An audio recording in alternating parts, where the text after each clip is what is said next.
The Galactic Council had watched Earth for 3,000 years. They had satellites hidden behind the moon. They had listening stations buried deep in the ocean floors. They recorded every war, every peace treaty, every moment of human history. And they laughed. "Look at them," Ambassador said during one council meeting. His gray skin wrinkled as he smiled. "They fight over lines drawn in dirt. They kill each other for medals and beliefs. They are children playing with fire." The other council members agreed. The Empire, the Collective, the Federation, all of them saw humanity as entertainment. A species too busy destroying itself to ever become a real threat. They made bets on which nation would fall next. They found it amusing. But there was one rule the Council followed without question. Do not contact Earth. Do not interfere. Let the humans burn themselves out. In a few thousand years they would be gone and the Council could claim their planet for resources. This was the way of things. This was how the galaxy worked. The strong ruled and the weak were forgotten. Then the came. Nobody knew where the swarm originated. Some said they came from another galaxy. Others believed they were born in the dark spaces between stars where no light ever reached. What everyone agreed on was simple: the word death. They did not negotiate. They did not speak. They did not want territory or resources or slaves. They wanted only one thing to consume. Every living world they touched became dust. Every species they encountered became food. They moved through the galaxy like a plague and nothing could stop them. The first to fall was the Federation. 12 billion lives gone in 3 standard cycles. The Council received the final transmission from Prime, screaming, then silence. Ambassador watched the recording with wide eyes. For the first time in his long life, he felt fear. "We must unite," he told the Council. "We must combine our fleets and fight." And they did.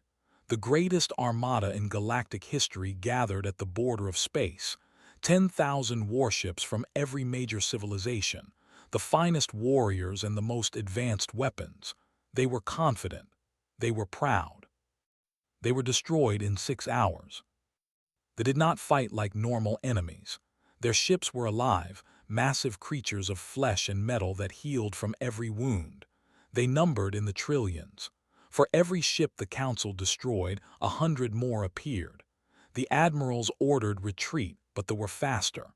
They surrounded the fleet and tore it apart piece by piece.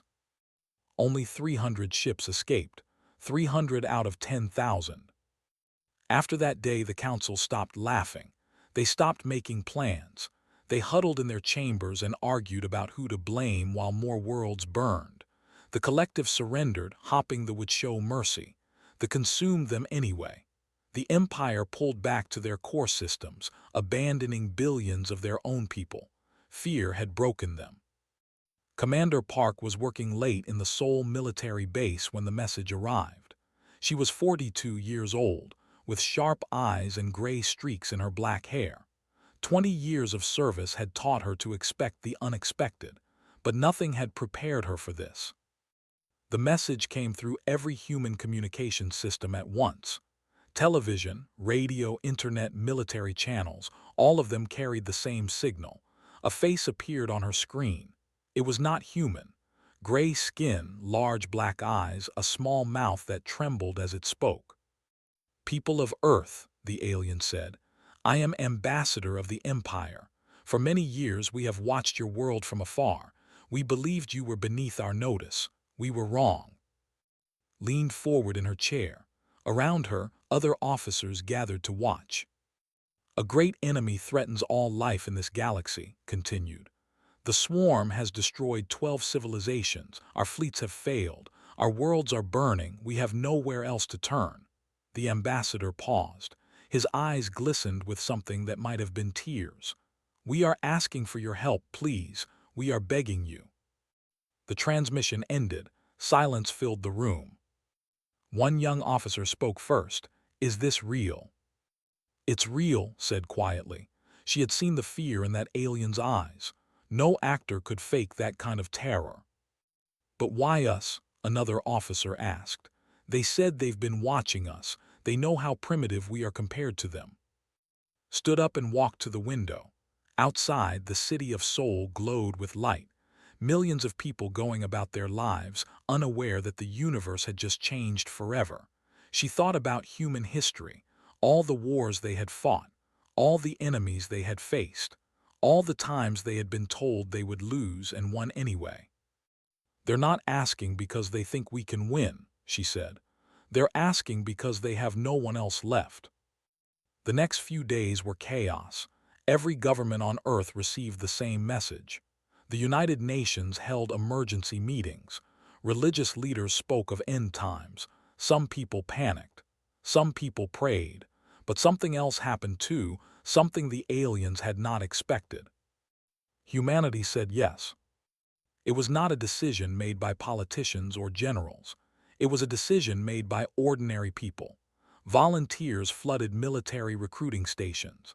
Scientists offered their knowledge. Factories switched from making cars and phones to making weapons and ships. For the first time in history, humanity spoke with one voice. "We're coming," was appointed to lead the first contact response team. She stood before the cameras and delivered Earth's official reply to the galaxy. "Ambassador," she said, "you watched us for 3,000 years. You saw our wars, our failures, our darkest moments, but you missed something important. You saw us fight each other. You never saw what happens when we fight together." She paused and let her words sink in. "Tell your people to hold on. Tell them help is coming. And tell the something for me." She leaned closer to the camera. Her eyes were cold and hard. "Tell them we're coming for them, and we don't forgive, we don't forget, we don't stop." Across the galaxy, 1 trillion creatures felt something strange ripple through their hive mind. They had consumed countless species. They had never known fear. But somewhere deep in their collective consciousness, a tiny voice whispered a warning. Something new was coming. Something different. The galaxy expected humanity to take decades to prepare. They were wrong. 3 standard cycles after receiving the distress call, Admiral stood on the bridge of the battleship Hammer of Dawn and watched his fleet assemble. 500 warships, not the crude rockets the aliens expected. These were monsters of steel and fire, built in secret shipyards hidden beneath the oceans and inside mountains. Humanity had been preparing for this moment for 50 years. Was 61 years old, with a weathered face and calm eyes that had seen too much. He had commanded naval vessels for 30 years before moving to the space program. His crew trusted him completely. They knew he would never ask them to do something he would not do himself. "Admiral," his communications officer said, "we're receiving a transmission from the flagship. Ambassador wishes to speak with you." "Put him through." The gray-skinned alien appeared on the main screen. Behind him could see the damaged interior of a ship. Sparks flew from broken panels. Officers ran back and forth in panic. The mighty empire was falling apart. "Admiral said, I must admit, I did not expect your kind to respond so quickly, or so extensively." His eyes moved across the human fleet visible through the camera. "How is this possible? Our records show your species only achieved basic space travel 2 centuries ago." Smiled slightly. "Ambassador, your records show what we wanted you to see." Blinked, "I do not understand." "We knew you were watching. We knew someone out there was keeping an eye on Earth, so we hid our true capabilities, built our real fleet underground and in space stations on the dark side of the moon." Clasped his hands behind his back. "Your people made one mistake. You assumed that because we fought each other we were weak. But those wars taught us something. They taught us how to fight, how to sacrifice, how to win against impossible odds." The ambassador was silent for a long moment. "You prepared for us." "We prepared for anyone. We didn't know who would come first, friends or enemies. Turns out it doesn't matter. The enemy is here and we're ready." Captain Lee joined the conversation from her position on the diplomatic vessel Spirit of Seoul. She was 35, brilliant, and unafraid to speak her mind. The Council had assigned her to handle relations with the alien civilizations, a job that required patience she did not naturally possess. "Ambassador," she said, "I've reviewed the data you sent about your fleets used standard formation tactics. You lined up your ships and traded fire with the enemy. No wonder you lost." Stiffened, "Those are the proven methods of galactic warfare. They have worked for thousands of years." "Against enemies who play by the same rules," replied. "They don't care about your rules. They swarm, they adapt, they overwhelm. You need to fight them differently." "And how would humans fight them?" Smiled. It was not a friendly smile. Dirty. The first expeditionary fleet jumped to the system 18 hours later. What they found was chaos. Bioships filled the space around Prime like a cloud of locusts. Millions of them, each one a living nightmare of teeth and tentacles and hunger. The remaining defenders were scattered, their formation broken, their morale destroyed. Admiral studied the tactical display. His officers waited for orders. Around them, the swarm pulsed and shifted, preparing to finish off the survivors. "Status report," said calmly. Lieutenant Shin responded from her station. She was the youngest officer on the bridge, only 26, but her mind processed tactical data faster than anyone had ever met. Enemy forces number approximately 2 million bioships. Survivors are down to 40 vessels, shields failing on most of them. They have maybe 30 minutes before complete destruction. And the planet? 2 billion refugees on the surface. Planetary shields holding, but they won't last once the fleet falls. Nodded slowly. 2 million against 500, 40 to 1 odds. Any other commander would have retreated. Any other species would have calculated the losses and decided the planet was not worth saving. Gave a different order. "All ships attack formation Delta. Fighter squadrons launch immediately. We're going in." The human fleet surged forward, but they did not form neat lines like the had.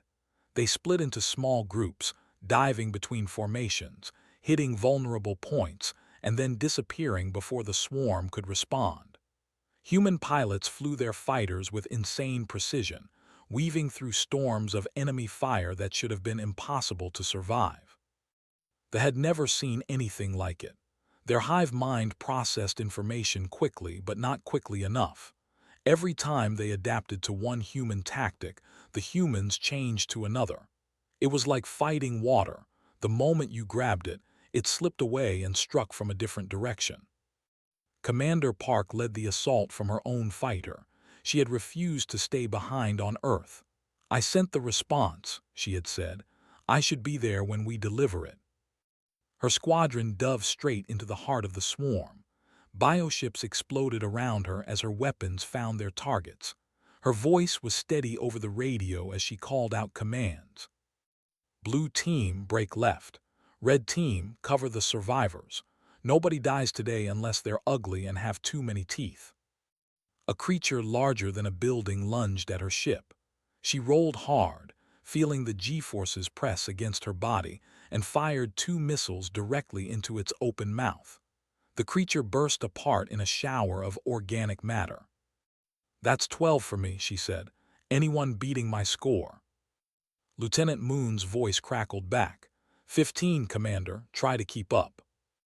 The battle raged for 3 hours. When it ended, the had retreated. Not destroyed, there were too many for that, but pushed back. The humans had lost 50 ships. The had lost 500,000.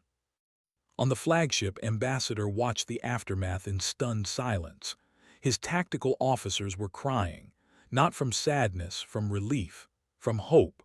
For the first time in months, they believed survival was possible. Hal whispered, "How did they do that?"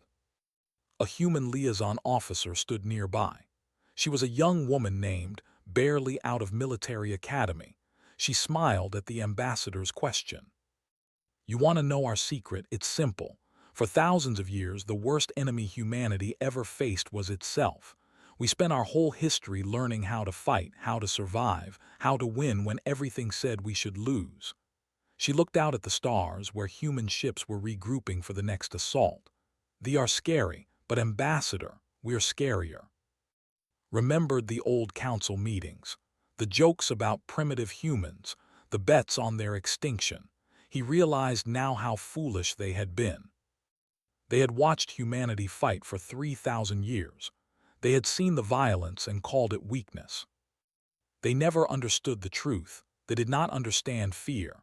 For millions of years they had been the hunters, never the hunted. They consumed worlds and felt nothing but hunger. Pain was meaningless to them. Death was just recycling. One creature died and its matter fed the swarm. They were perfect predators. But after the first battle with humanity, something changed. The queen floated in the center of her hive ship, a massive creature of flesh and darkness. She was the heart of the swarm, the mind that connected trillions of creatures across the galaxy. Through her, they saw and thought and acted as one. And through her, they felt something new. The human ships moved wrong. They did not flee when outnumbered. They did not break when their allies died. They flew into certain death with strange sounds coming from their communication channels, sounds the queen later learned were called laughter and music. What kind of creatures laughed while dying? The queen gathered her forces. The humans had won one battle, but the war was far from over. She pulled ships from 3 sectors, assembling the largest swarm in history. 5 million bioships, each one carrying thousands of smaller creatures ready to devour anything that lived. Prime would fall, and then she would follow the human fleet back to their home world and consume them all. General received the intelligence report on the bridge of the Indomitable. The ship was humanity's largest, a mobile fortress that served as the fleet's command center.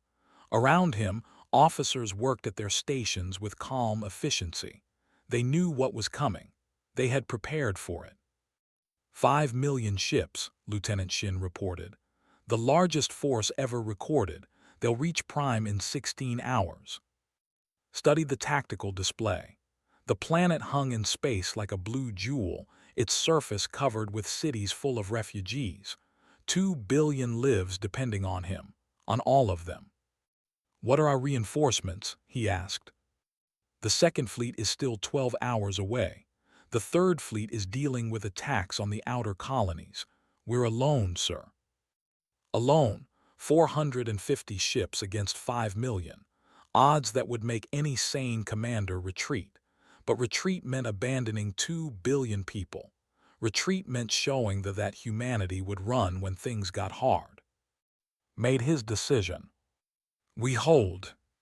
The officers looked at him. Some were afraid, some were proud, all of them nodded. "We hold," they repeated. They arrived like a wave of darkness. Their bioships blotted out the stars, so many that sensors could not count them all. They came in silence, communicating through their hive mind, moving as one terrible organism.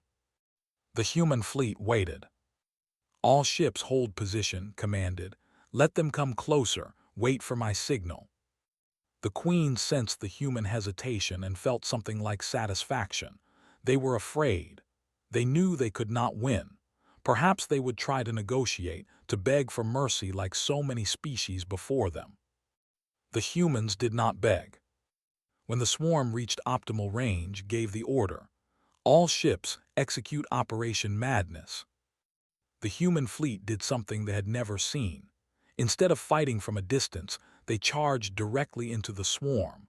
But more than that, they launched boarding pods. Thousands of metal containers filled with human soldiers, firing straight at the largest ships. The queen was confused. What were they doing? No species had ever tried to board a vessel. The interior of a hive ship was a nightmare of organic passages, acid pools, and creatures bred specifically to kill intruders. It was suicide. Major was the first human to set foot inside a hive ship. He crashed through the outer membrane in his boarding pod, rolled out with his rifle raised, and started shooting. The inside of the ship was exactly as horrible as he expected. Walls made of flesh, air that smelled like rotting meat, creatures with too many legs and teeth rushing toward him from every direction. He smiled behind his helmet. "All units, we are inside," he reported. "Beginning assault. Remember your training. Move fast, shoot faster, and whatever you do, don't stop moving." His squad followed him through the living corridors. They burned everything. Their weapons were not standard military issue. They were designed specifically for this mission. Flamethrowers that produced heat hot enough to melt steel. Acid grenades that ate through organic matter. Blades for when the guns ran empty. The creatures attacked in waves. Lost 3 soldiers in the first minute. He lost 5 more in the next corridor. But they kept moving, kept fighting, kept pushing deeper into the ship. "Major," one of his soldiers said, "I found something, looks like a nerve cluster." Looked at the pulsing mass of tissue embedded in the wall. It was connected to hundreds of organic cables that spread throughout the ship. The brain. If they destroyed this, the ship would die. "Plant the charges," he ordered. "Everyone else cover formation, nothing gets through." They threw everything at them. Creatures the size of dogs, creatures the size of trucks. Acid sprayed from the walls. The floor tried to swallow them. Squad fought with everything they had. When the charges detonated, the hive ship screamed. It was a sound that echoed through the hive mind, a sound of pain and confusion and something else. Fear. Across the battlefield, the same scene repeated. Human boarding teams penetrated hive ship after hive ship, fighting through nightmares to reach the vital organs and destroy them from within. It was brutal. It was bloody. Humans died by the hundreds. But they died by the thousands. The queen felt her children dying and could not understand it. These humans were not like other prey. They did not run. They did not surrender. They threw themselves into death with fierce joy, taking as many with them as possible. She tried to rally her swarm, but the hive mind was fracturing. The pain of so many dying ships disrupted her control. For the first time in her ancient existence, she gave an order she had never given before. "Retreat." The swarm pulled back. Millions of bioships turned and fled into deep space, leaving behind the burning remains of their fallen. On the surface of Prime, 2 billion refugees watched the disappear. They did not understand what had happened. They only knew that the sky was clear and they were still alive. General stood on the bridge of the damaged Indomitable. His uniform was stained with sweat. His hands were shaking. They had lost 200 ships and 60,000 soldiers. But they had won. Major's voice came through the communication channel. His boarding team had escaped just before the hive ship exploded. "General, they retreated. We actually made them run." Nodded slowly. "Yes, we did." "Sir, what do we do now?" Looked at the stars where they had fled. Somewhere out there, the queen was regrouping, planning, trying to understand the enemy that had hurt her for the first time. "Now," said quietly, "we go after them." Lieutenant Han woke up in darkness. Her body hurt everywhere. She could feel blood running down her face, warm and sticky. Something heavy was pressing on her chest, making it hard to breathe.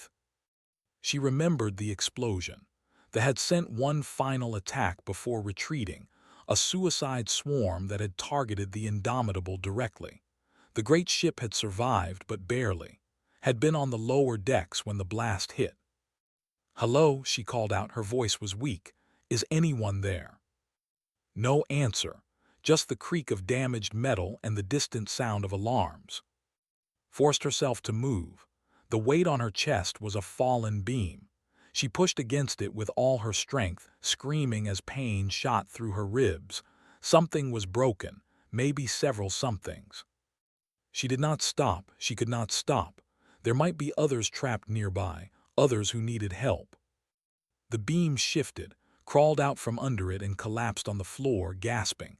Around her the corridor was destroyed, walls torn open, bodies lying still in the wreckage. She recognized some of them, soldiers she had trained with, friends she had laughed with just hours ago.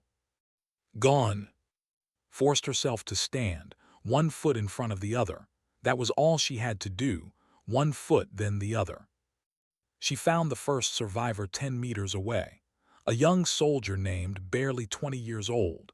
His leg was crushed under debris and he was unconscious. Grabbed his arms and pulled. He screamed as his leg came free, but he was alive. "Stay with me," she told him. "We're getting out of here." She carried him on her back, through broken corridors and past sealed doors and over the bodies of their fallen comrades. Her legs shook, her vision blurred. The pain was beyond anything she had ever experienced. But she kept walking. By the time rescue teams found her, had saved 7 soldiers. She had walked 3 kilometers through the destroyed sections of the ship, carrying wounded on her back one at a time. When the medics finally reached her, she was still standing, refusing to fall. "Lieutenant," the medic said, his voice shaking, "you can stop now, you're safe." Looked at him with eyes that had seen too much. "How many did we lose?" The medic hesitated. "How many?" 300,000, maybe more, we're still counting. Nodded once, then her legs gave out and the darkness took her.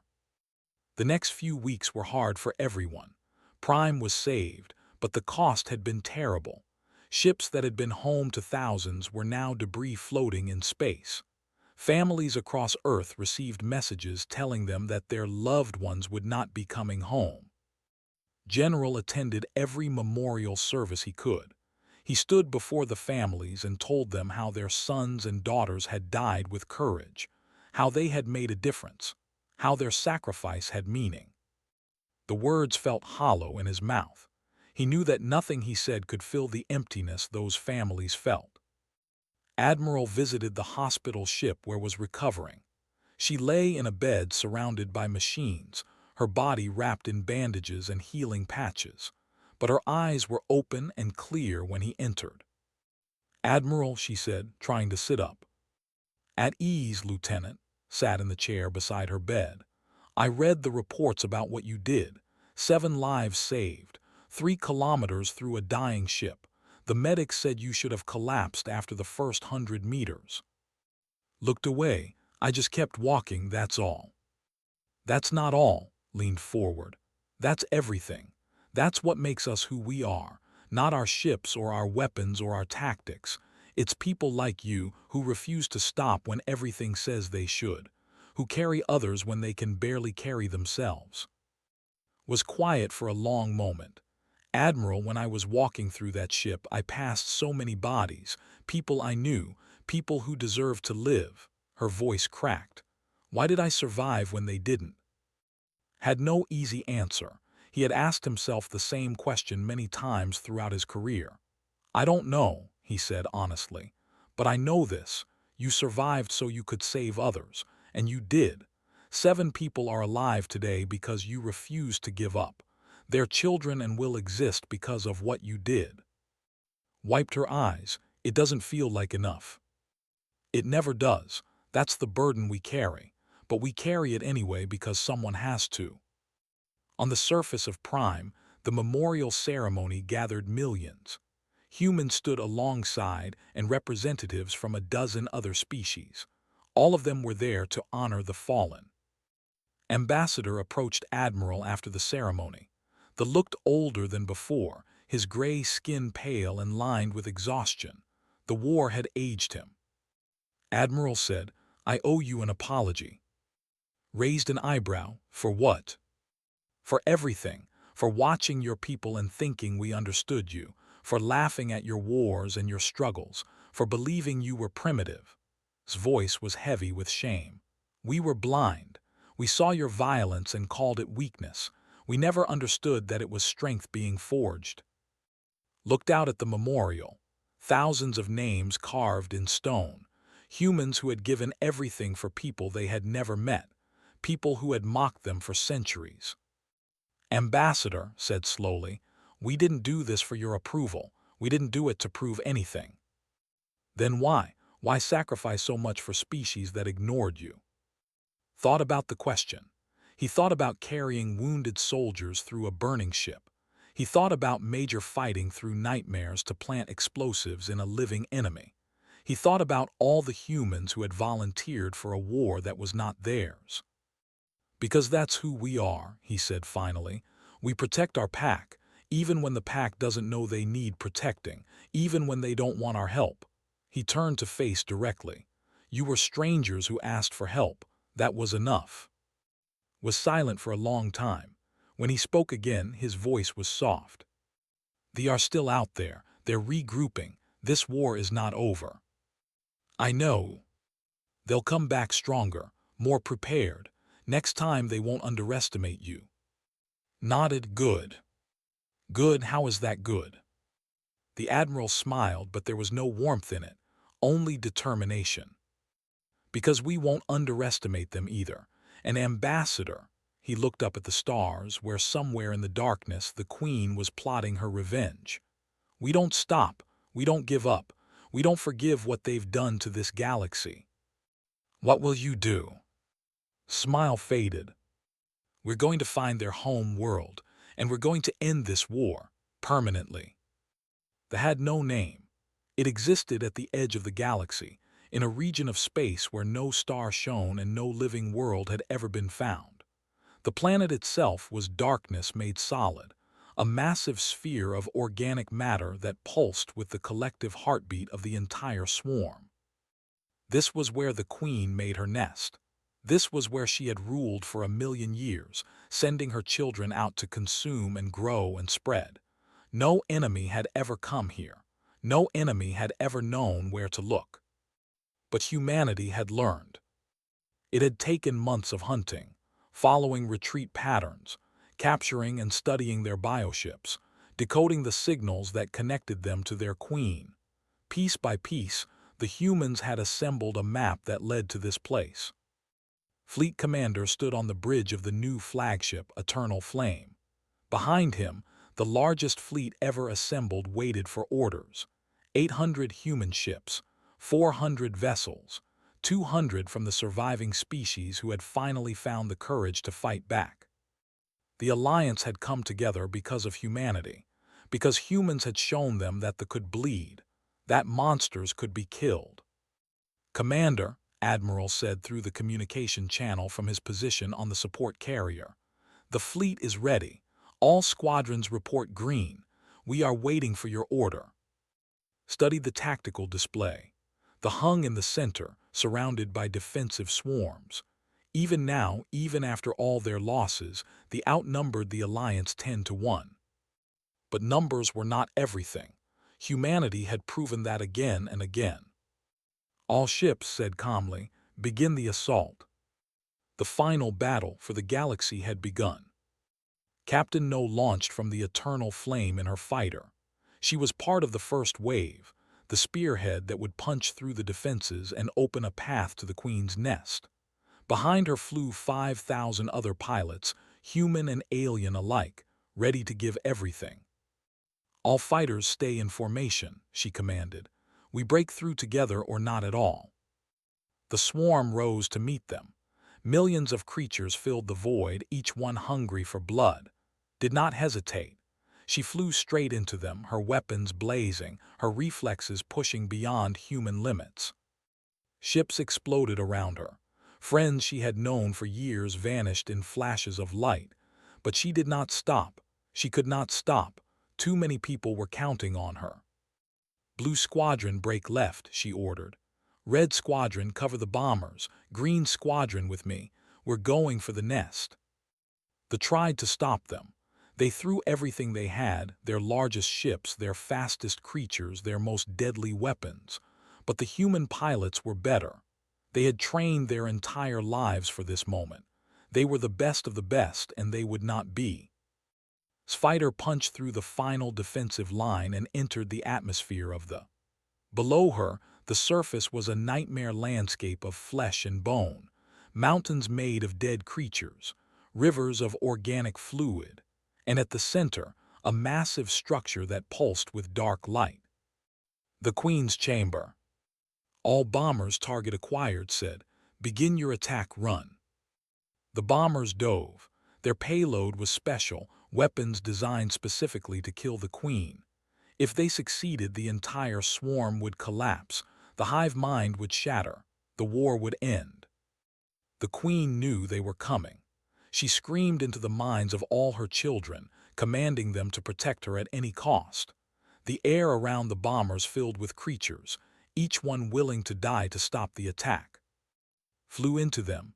Her fighter was hit once, twice, 3 times. Warning lights flashed across her controls. She ignored them. For Earth, she said quietly, for everyone. She fired her last missiles at the creatures, blocking the lead bomber's path. They exploded in a chain reaction that cleared the way just long enough. The bomber released its payload. The weapon struck the Queen's chamber and detonated. The explosion was not fire or nuclear force. It was something worse. A bioweapon designed to attack thee at the genetic level, to unwrite their existence cell by cell. The Queen screamed. It was a psychic howl that echoed across the stars, reaching every creature in existence. They felt her pain. They felt her dying. And they felt the connection that bound them together begin to dissolve. Across the galaxy, swarms stopped moving. Ships drifted without purpose. Creatures that had known only hunger and obedience suddenly found themselves alone in their own minds for the first time. They did not survive the experience. When the last creature fell silent, the war was over. The fleet returned home to a galaxy that had changed forever. Humanity was no longer the primitive species that the Council had watched and mocked. They were heroes, saviors, the warriors who had done what no other species could do. The Galactic Council offered them everything: a permanent seat on the Council, control over vast territories, power beyond imagination. Admiral declined. "We didn't fight this war for power," he told Ambassador during the final summit.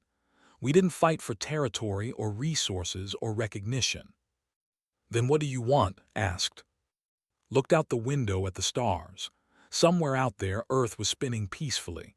His home, his people, the violent, chaotic, beautiful species that had surprised everyone, including themselves. "We want to go home," he said. "We want to rebuild, to remember those we lost, to live in peace. And if another threat emerges, if something else comes from the darkness." Smiled. It was a tired smile, worn by war and loss and sacrifice. But beneath the exhaustion was something unbreakable. "Then call us, we'll come." Studied the human admiral for a long moment. He remembered the first time he had seen humans, primitive creatures fighting over meaningless patches of land. He had laughed at them, dismissed them, counted the days until they destroyed themselves. He understood now how wrong he had been. "Admiral," said quietly, "the galaxy owes you a debt it can never repay." "We don't need repayment, we need peace. Give us that and we're even." The fleet jumped to faster-than-light travel and headed for Earth. Behind them, the galaxy began the long process of healing. Worlds that had been abandoned were resettled. Species that had hidden in fear emerged into the light. Life continued. On Earth, the returning soldiers were greeted by crowds that stretched for miles. Families reunited. Stories were told. Names were carved into memorials that would stand for 1,000 years. Lieutenant Han stood at one of those memorials, reading the names of the soldiers she had served with. The ones who had not come home. She touched the stone gently, remembering their faces. "We did it," she whispered. "We won." And somewhere in the darkness between stars, a quiet understanding spread among the younger species of the galaxy, the ones who would face their own challenges in the centuries to come. Humanity was watching, humanity was waiting. And if the darkness ever returned, humanity would be there to meet it. Not as conquerors, not as rulers, but as guardians. The wolves who protected the pack, even when the pack never knew they needed protection. The galaxy had feared what came next when humanity joined the battle. They did not understand then. They understood now. What came next was hope. The hunt was about to enter its final phase. The hunt had begun. The violence was practice. Something angry,